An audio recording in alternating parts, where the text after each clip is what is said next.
Here's what we are tracking in the High Definition Newsroom this Monday morning, Columbus Day, which you probably don't get as a holiday, although it might make you feel better to know that neither do a lot of other people. As Americans grow more ambivalent about Christopher Columbus, they also have mixed feelings about this federal holiday. Some banks are open, some banks are closed. The stock markets are open, but the bond markets are closed. State superior courts are closed in California, although most state government offices are open, so you can stand in line at the DMV. It's open, but not at the post office. It's closed. If Monday is your day, get those cans out. Trash pickup is on regular schedule in most cities. Metro and Metrolink buses and trains are also on regular schedules. Many K through 12 schools have today off, though classes are in session at California State University. Whether you're off today or at work or in class, it's going to be another hot one, but not as hot as it was this weekend. That is the sound of some of the estimated 20,000 people who ran in yesterday's Long Beach Marathon, which was a record breaker. The record it broke was for heat. It was 99 degrees in the LBC yesterday, the hottest October 11th on record. Friday's 105 degrees was also the hottest temperature ever recorded in Long Beach on that date. There were extra watering stations along the marathon route because of the heat, and the 13,000 half-marathon runners had the option of starting an hour early at 6:30 a.m. to beat the heat. Heat did not prevent about 20,000 people from turning out for the 31st annual AIDS Walk Los Angeles yesterday in West Hollywood. The 6.2-mile walk is expected to raise a little less than $3 million for HIV service organizations. That's about the same as last year.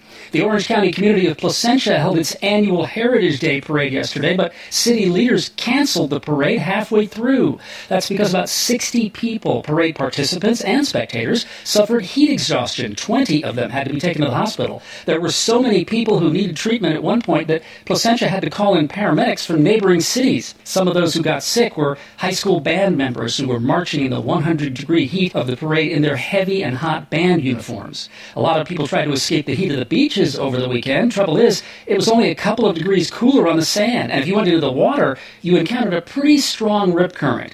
L.A. County Lifeguard Captain Remy Smith told Channel 5 the 400 rescues he and his fellow guards performed yesterday is way above the normal number for a Sunday. Yeah, it's very challenging. We're very short of staff, but our recurrent lifeguards, our part-time lifeguards have come in. We've called them and they've come in and helped us out tremendously. And then we've had to hire a lot of guys on overtime. And we've even had to force hire our employees to get them out here to keep the beaches safe. When we last spoke on Friday morning, we were just receiving word of a campus shooting at Northern Arizona University in Flagstaff. One student was killed and 3 hurt. The gunman was in custody. Later that same day, there was another campus shooting at Texas Southern University in Houston. 1 person was killed there and 1 wounded, and a suspect is in custody. It was the second on-campus shooting at TSU in the same week. The final school shooting of the day and the week took place in Southern California, in Upland, which sits alongside Interstate 10 near Ontario, about 2/3 of the way from LA to San Bernardino. Pepper Tree Elementary School was holding an evening event at which children were present. A woman identified as a parent shot another woman who was an aide at the school. The woman with the gun then shot herself. Her weapon was a pellet gun. Neither woman's wounds are life-threatening, and nobody else was hurt. Governor Brown on Saturday signed legislation that prohibits guns on or within 1,000 feet of any school in the state, and that ban also applies to people with concealed carry permits. Gun rights organizations quickly promised to challenge the law in court. Brown also made it a little less expensive to get an education at CSU and community colleges. He signed legislation that expands the type and amount of materials that students can read and use online for free, like textbooks, software, and other course materials. The governor signed a bill that prohibits schools in California from using the term Redskin as a team name or mascot. Native American groups hope the bill will add to the pressure on the Washington Redskins to ditch their name. In California, the new law will affect only 4 schools in Merced, Calaveras, Tulare, and Madera counties. The governor's pen must have been red hot by the end of the weekend. He also signed a bill that will require police to get a search warrant if they want to peek inside your electronic devices or read the emails and other types of communications you store inside them. The only exception is when police determine loss of life is imminent.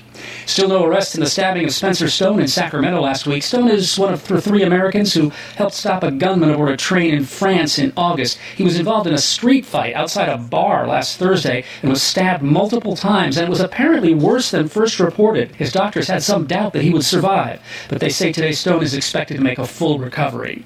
President Obama began his West Coast weekend in Roseburg, Oregon, meeting with the families of some of the people killed in the shootings at Umpqua Community College on October 1st. The president was in San Francisco on Saturday for a Democratic Party fundraiser at the Warfield Theater. Kanye West performed after the president spoke. You probably remember West's announcement at the MTV Video Music Awards that he's running for president. Before Obama left the stage, he had some fun with the audience at Yeezy's expense. Later, you're going to hear from a guy who I hear has been talking about launching a potential political career. You may have heard about this. Kanye is thinking about running for Speaker of the House. But in case Kanye is serious about this whole POTUS thing, or as he calls it, peasy, I do have advice for him. First of all, you've got to spend a lot of time dealing with some strange characters who behave like they're on a reality TV show. So you've got to be cool with that. Second, this is the second important tip. Saying that you have a beautiful, dark, twisted fantasy. That's what's known as off-message in politics. You can't say something like that. And number three, do you really think that this country is going to elect a black guy from the south side of Chicago with a funny name to be president of the United States?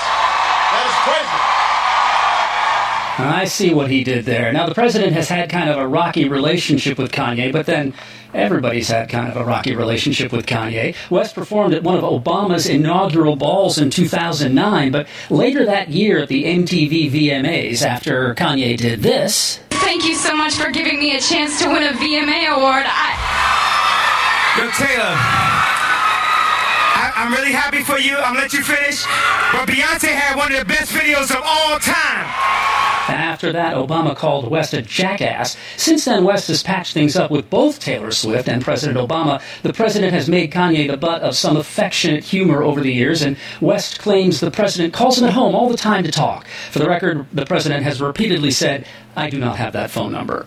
Later Saturday, the president was in L.A., but only for 6.5 hours. During that short window, he squeezed in 3 Democratic Party fundraisers. Sunday, he was in San Diego, and also on 60 Minutes, where he told Steve Kroft he thinks of Donald Trump as a reality star who will never be president, that Hillary Clinton made some mistakes concerning that private email server, but that she's explained and apologized, and much of the controversy is just about politics, and that although he loves his job and on some days thinks it would be great to be able to run for a third term. The way our democracy is designed, no one person's indispensable. And ultimately, you are a citizen. And once you finish with your service, you go back to being a citizen.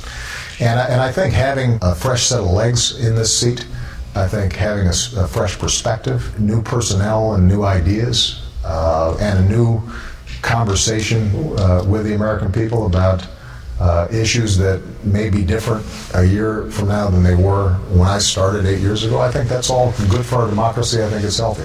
Do you think if he ran again and could run again and did run again, you would be elected? Yes. You do? I do. Here's some catch-up for your Monday breakfast. This is some of what might have got past you since Friday. Long Beach police still do not know who painted a swastika on the sidewalk in front of the Little Brown Mission on 5th Street in late September. And since that swastika is the only mark the vandal left, police also don't know why the vandalism took place, or even who was the intended target, since the building, a former church, houses several ministries. But there is nothing ambiguous about a swastika. It communicates hate. So even though they did not know who painted it or why, the LBC's faith community knew they had to push back. On Saturday, members of the Greater Long Beach Interfaith Community Organization held a peace march in the East Village. Imam Amin Abdul Aziz Omar helped organize it. And we're standing in support of this religious institution to show our love and our concern for this bombardment of hate. Another courtroom defeat for Bill Cosby. A Massachusetts judge Friday refused Cosby's request to dismiss a defamation suit filed against him by 3 of the women who accused Cosby of sexually assaulting them. The women say Cosby and his lawyers defamed them when they called the women's accusations fiction. Also Friday, Cosby was deposed in a separate civil suit brought against him by Judith Huth, who says Cosby sexually assaulted her when she accompanied him to a party at the Playboy Mansion in 1974, when she was 15. Attorney Gloria Allred would not give any details about the 7.5-hour Q&A in Boston, but she says she will be able to question Cosby again later this month. Whatever the outcome of Huff's lawsuit and the claims of more than 50 other women who say Cosby sexually assaulted them, it's pretty clear that Cosby's career has been severely damaged and his legacy altered.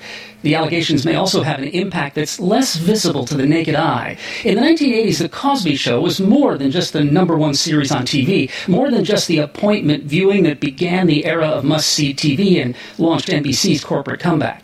The Cosby Show was the first show on American television that featured an upper-middle-class African-American family and treated their upper-middle-class status and their blackness as routine.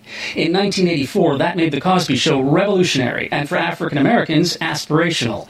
Malcolm Jamal Warner, who played Bill Cosby's son, Theo, on the series, says the sexual assault allegations against Cosby have diminished the series in many people's eyes, and he told the Associated Press he's worried that its cultural impact will be lost. You know, when it comes to the images of people of color on television and in film, no matter what we've had, you know, in terms of the things that continue to perpetuate the negative stereotype of people of color, we've always had The Cosby Show to hold up against that.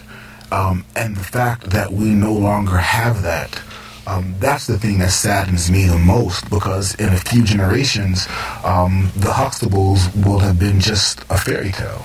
Warner says he and Cosby have talked since the sexual assault charges reemerged in the news, but he would not share the details of those conversations. Hey, remember Snoop Dogg's short-lived reality series on the E! channel in 2007?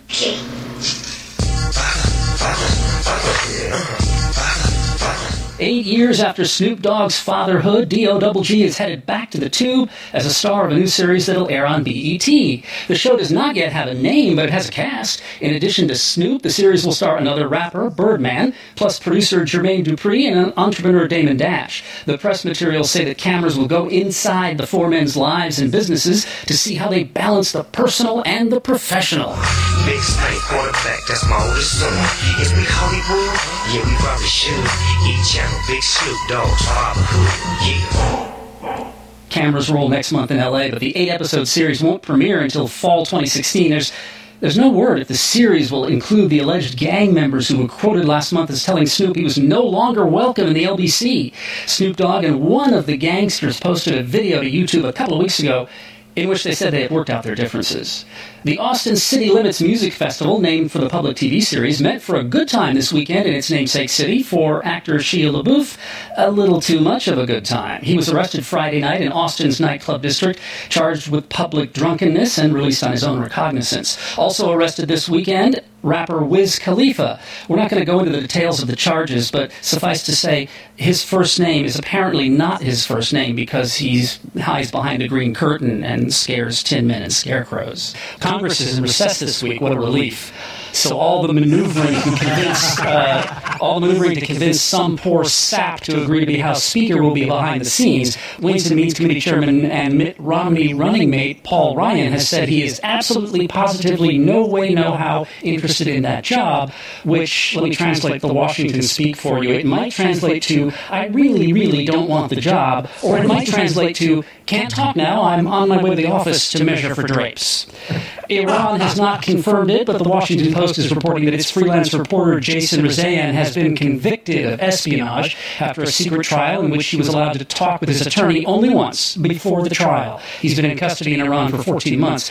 No word on what comes next, although some American officials believe that Iran will release Rezaian and allow him to travel to the U.S., having made its political point. It's worth noting that although Rezaian has long freelanced for the Post and other American news organizations, he is an Iranian by birth and still holds Iranian citizenship. Hashtag journalism is not a crime. In case you missed it, a big honor on Friday for the Tunisian National Dialogue Quartet. The who? It's a coalition of business, labor, human rights, and lawyers groups that join forces to guide Tunisia to democracy after the country's longtime dictator resigned during the Arab Spring of 2011. The Arab Spring actually began in Tunisia, then spread to other countries. Egypt, for example, where the initial movement toward democracy was co-opted, first by Islamic fundamentalists and then the military, which is back in charge now. It looked like the same thing was about to happen in Tunisia, with Islamic fundamentalists seizing power, but the four groupings that made up the Tunisian National Dialogue Quartet worked together toward a peaceful solution and actually convinced the Islamists to cede power. Today, Tunisia is a very young, somewhat fragile, but existing multi-party democracy. And on Friday, the Tunisian National Dialogue Quartet was awarded the Nobel Prize for Peace. You may have missed it over the weekend, but an investigation in Cleveland has said the police officer who shot Tamir Rice only 2 seconds after encountering him in a park did nothing wrong. A 911 caller had reported that a man with a gun was pointing it at people. The caller also told the 911 operator the man with the gun might be a child and the gun may be a toy. But the 911 operator did not pass the might and the maybe along to responding officers. 2 officers in a squad car sped over the curb and to within a few feet of Rice. One of the 2 officers jumped out of the car and within 2 seconds opened fire. Tamir Rice was 12. His gun was a toy. The Cleveland prosecutor says the investigation shows that, based on the information available to the officer at that moment, he acted within policy. March 30th, 1981, Washington was just settling back into its routine after the excitement of the inauguration of a new president only 69 days earlier, the same day that the American hostages in Iran had finally been released after 444 days. President Reagan delivered a speech at the Washington Hilton, then walked out of the hotel and onto the sidewalk, where a small crowd had gathered and where the presidential limo waited with its motor running, just 15 steps away. I heard a noise, and we came out of the hotel and headed for the limousine.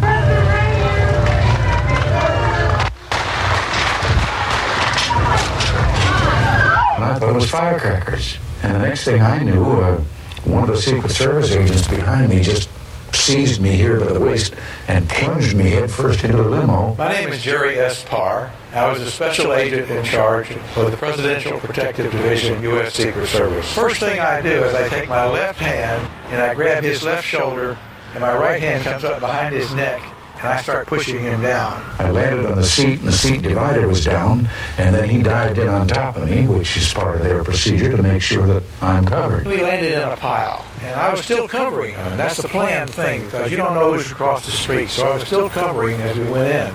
When I got him in the car, I recognized that he was not feeling well, because he told me, "Jerry, get off, I think you've broken a rib of mine." And he got off very quickly. I examined him. So I ran my hands up under his coat, his hair, everything, and found no blood. So that's when I radioed back.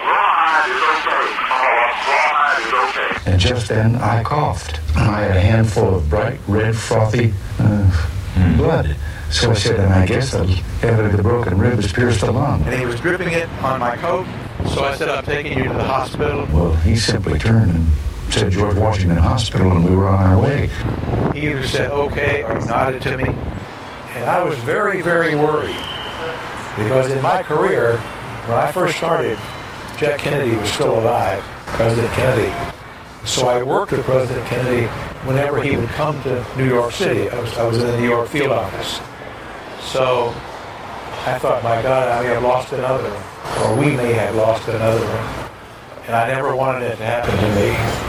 Doctors said Parr saved President Reagan's life, both by quickly pushing him into the limo and then deciding to take the president to the hospital instead of back to the White House. Turned out that .22 caliber bullet that surgeons removed from the president's chest had ricocheted off the limo and hit Reagan as he and Agent Parr were diving into the back seat. The bullet stopped an inch from Reagan's heart.